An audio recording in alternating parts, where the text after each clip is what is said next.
Halo, Assalamualaikum warahmatullahi wabarakatuh. Ketemu lagi di channel saya, Sekolah Rakyat Taufik. Pada hari ini saya akan menjelaskan sedikit tentang konsep dasar sistem.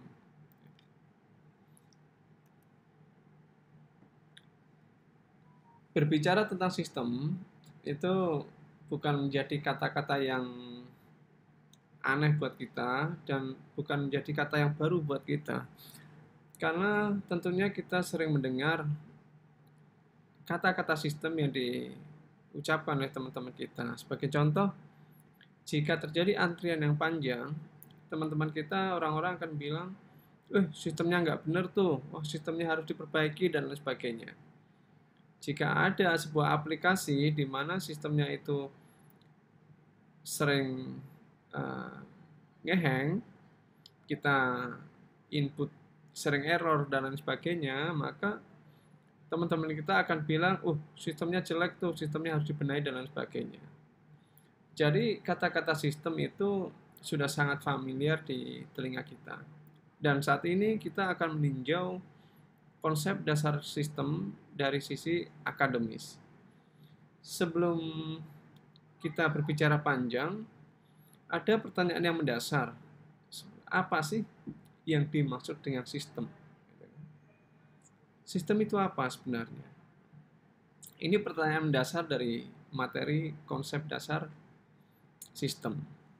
Karena tinjauan kita dari sisi ilmiah, akademis, maka kita lihat beberapa pendapat para ahli mengenai sistem.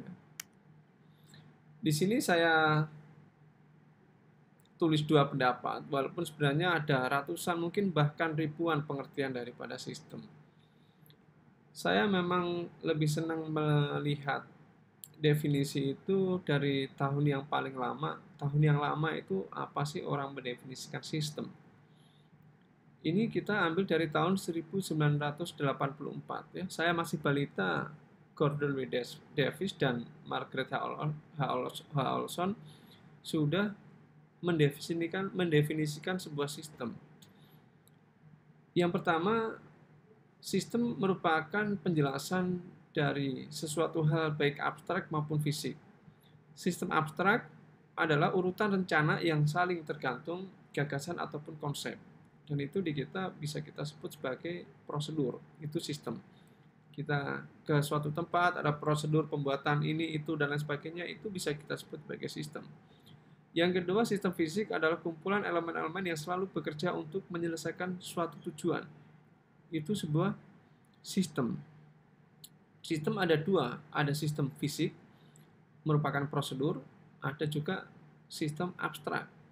Sistem abstrak, kebalik ya, sorry.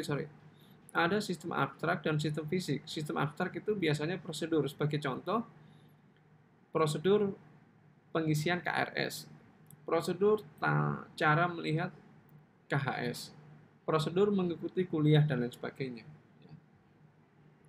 Sistem fisik itu elemen-elemen komponen-komponen yang kelihatan secara kasat mata. Sebagai contoh, kita di kelas itu merupakan sistem fisik. Ada dosen, ada mahasiswa, ada bangku, ada aliran listrik, ada AC, ada proyektor dan lain sebagainya, itu merupakan sistem fisik. Yang kedua, menurut James Albrin tahun 2005 menjelaskan bahwa sistem adalah sekelompok komponen yang saling berhubungan, bekerja bersama untuk mencapai tujuan bersama dengan input serta menghasilkan output dalam proses ya yang teratur. Jadi itulah definisi dari James Albrin. Dari definisi dua ahli tersebut, saya menyimpulkan bahwa sistem adalah kumpulan dari subsistem baik abstrak maupun fisik yang saling terintegrasi dan berkolaborasi untuk mencapai suatu tujuan tertentu. Itulah sistem. Salah satu contoh sistem fisik tadi yang saya sebutkan, kita di kelas ada dosen, ada mahasiswa, ada bangku, ada meja, ada aliran listrik, ada AC, ada proyektor dan lain sebagainya, itu bekerja sama secara harmonis untuk mencapai suatu tujuan tertentu. Tujuannya apa? Tujuannya adalah proses belajar mengajar. Tujuannya adalah transfer knowledge gitu. Tujuannya itu merupakan sistem. Jadi sistem itu memang harus terintegrasi dan berkolaborasi, harus saling berhubungan dan bekerja sama. Salah satu contoh yang sederhana, sistem yang ada pada sepeda pancal gitu ya, itu harus bekerja sama antara roda sama setir sama rantai dan lain sebagainya. Sepeda pun kalau nggak ada rantainya, katakanlah rantainya putus karena nggak mau kerjasama, maka tujuan tertentunya akan mengalami kendala juga. Katakanlah sepeda, oh banyak kempes, berarti tujuannya akan terkendala juga karena banyak itu kempes, artinya banyak nggak mau bekerja sama, rantainya nggak mau bekerja sama. Gitu ya. Sama halnya kita di kelas, dosennya menjelaskan, harusnya mahasiswa mendengarkan. Karena kalau dosennya menjelaskan, mahasiswanya ngomong sendiri, itu pun nggak bisa bekerja sama. Akhirnya tujuannya nggak bisa nyampe, transfer knowledge tadi. Gitu ya. Ini definisi daripada sistem. Slide berikutnya, berkenaan dengan sistem, itu ada istilah subsistem dan supersistem. Subsistem itu sistem yang ada di dalam sistem itu sendiri, dalam komponen itu sendiri, sedangkan supersistem itu yang lebih besar daripada sistem itu. Sebagai contoh, kita anggap fakultas adalah sistem, di mana di dalam fakultas itu ada subsistem yang di dalamnya ada beberapa prodi fakultas. Lalu sebagai supersistem adalah universitas. Itu supersistem daripada fakultas. Pada saat universitas menjadi sistem, maka subsistemnya adalah fakultas-fakultas itu. Gitu. Pada saat fakultas menjadi sistem, maka subsistemnya adalah prodi. Pada saat prodi menjadi sistem, maka subsistemnya ada akademik, ada staf akademik, ada staf keuangan, gitu, ada mahasiswa, dan lain sebagainya. Jadi, fakultas bisa disebut sebagai sistem, fakultas juga bisa disebut sebagai subsistem. Fakultas disebut sebagai sistem pada saat universitas sebagai supersistem. Fakultas disebut sebagai supersistem jika prodi sebagai sistemnya. Gitu ya. Jadi tergantung sudut pandang bagaimana kita melihat objek itu. Jadi nggak ada batasan. Kita mau bilang fakultas sistem nggak masalah. Kita mau bilang prodi sistem nggak masalah. Kita mau bilang universitas sistem pun nggak masalah. Gitu ya. Ada sistem, subsistem, dan supersistem.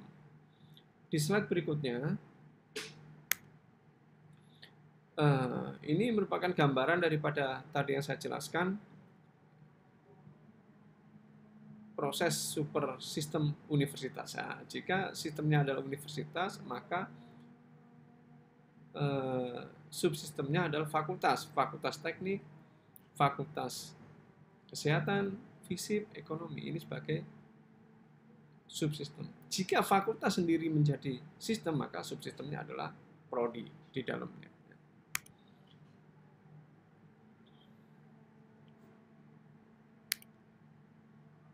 Oh, sebenarnya sistem juga harus memiliki ciri-ciri ya, dan memang memiliki ciri-ciri.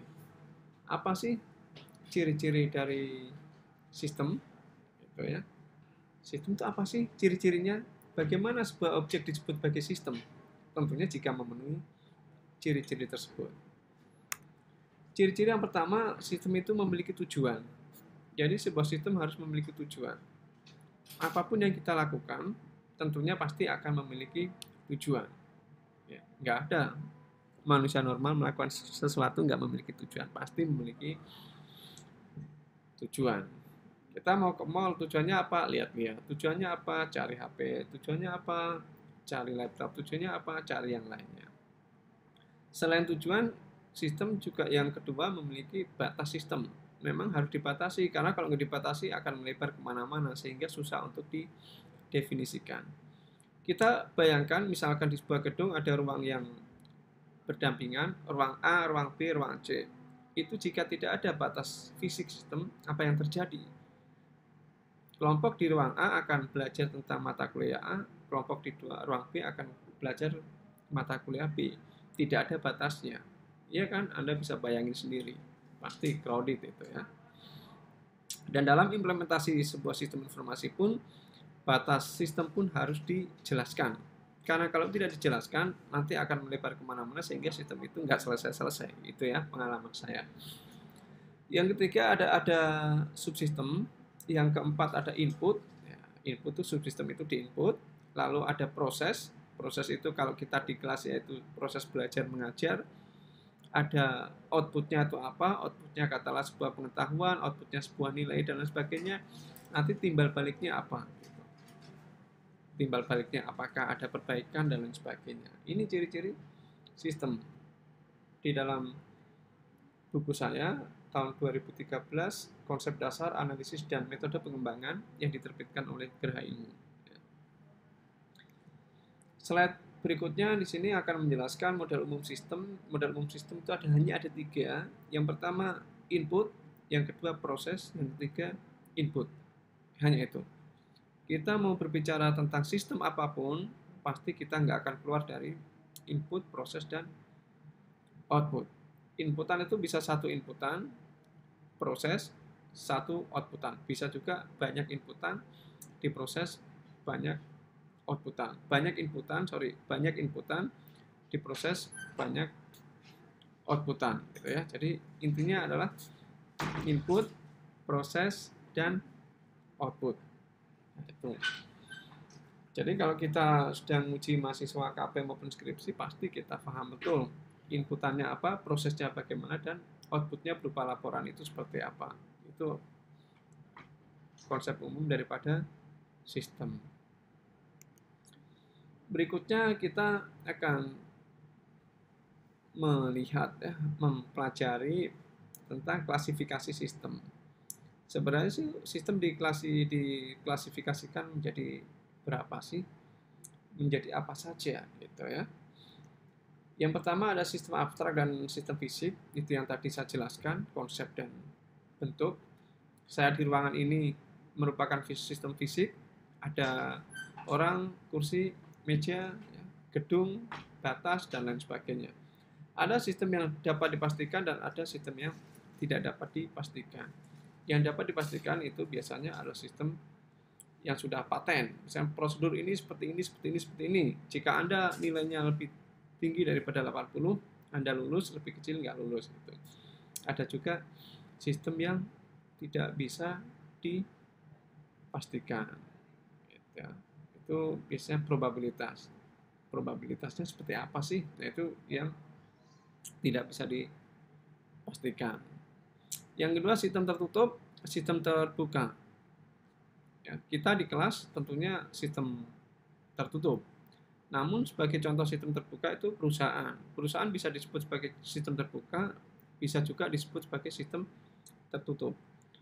Perusahaan sebagai sistem terbuka jika dia memasukkan supplier, memasukkan perusahaan pembeli, memasukkan konsumen itu di dalam sudut pandang mereka. Itu artinya perusahaan sebagai sistem terbuka. Namun pada saat perusahaan itu tidak memasukkan komponen-komponen yang lain di dalam perusahaannya, berarti dia menganggap bahwa perusahaan itu adalah sistem tertutup. Perusahaan bisa disebut sebagai sistem terbuka dan di sisi lain perusahaan juga bisa disebut sebagai sistem tertutup, tergantung daripada sub-sub sistem yang ada di dalamnya tersebut.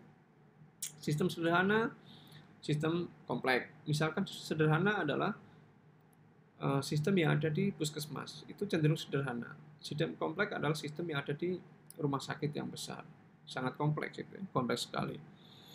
Lalu bisa beradaptasi, tidak bisa beradaptasi. Contohnya manusia juga bisa disebut sebagai sistem, terdiri dari beberapa subsistem.